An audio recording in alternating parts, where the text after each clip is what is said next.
Yes, well, the PM has asked me to have a preliminary conversation and write a background note. Save time later. Oh. Well, I've been given some pretty dramatic information. Go on. The Italian Red terrorist groups are being supplied with top-secret bomb detonators made in this country in a government factory. And you feel you should tell the PM? Well, yes, the PM's head of security. I don't think it's anything to burden the PM with. Let's hold it over, shall we? You mean, forget all about it? That's my recommendation. I'm sorry, Vic, I can't accept it. The PM must be told. If the PM were to be told, there'd have to be an inquiry. Exactly. Which might perhaps reveal that all sorts of undesirable, even hostile governments had been supplied with British-made arms. Are you serious? Oh, I said perhaps. Which might perhaps be highly embarrassing to some of our cabinet colleagues, Foreign Secretary, Defence Secretary, Trade Secretary, and to the PM personally. Yes, well, doing the right thing might be embarrassing sometimes, but that's not a very good reason for not doing it. You know we already sell arms to places like Syria, Chile, Iran. Yes, but that's officially approved. Quite. And you're happy about what they do with them? Well, obviously not entirely. Well, either you're in the arms business or you're not. Well, if being in it means arming murderers and terrorists, then we should be out. It's immoral. Oh, great. Great. And is it moral to put 100,000 British workers out of a job? What about the exports? £2 billion a year down the tube for starters. And what about the votes? Where do you think the government places all those weapons contracts? In marginal constituencies, obviously. Exactly. Look, Vic, all I'm saying is that now that I know about it, the Prime Minister must be told. Why? Why?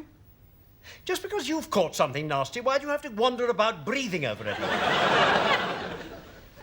Are you happy in the Cabinet? Yes, of course I am. You want to stay in it?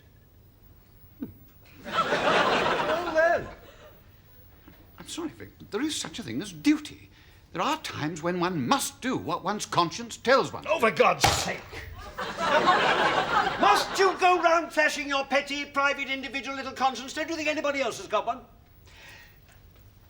Haven't you got a conscience about the survival of the government? Of course I am, yes. Here's the PM on the verge of signing an international anti-terrorist agreement. Oh, I didn't know about that. Yeah, there's a lot you don't know about. Can't you see that it's essential to deal with the major policy aspects rather than pick off a couple of little arms exporters and terrorist groups? Yes, I suppose it is just a couple of little terrorist groups. Well, they can't kill that many people, can they? Suppose not. And you want to blow it all in a fit of moral self-indulgence. After all, with the PM thinking about you as the next Foreign Secretary? You mean that? Good Lord. Still, if you want to martyr yourself, then go ahead and press for an inquiry.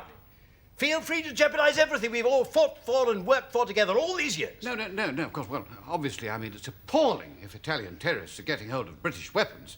But, as you said, there is such a thing as loyalty. You know, the common purpose. I suppose one must see these things in a proper perspective.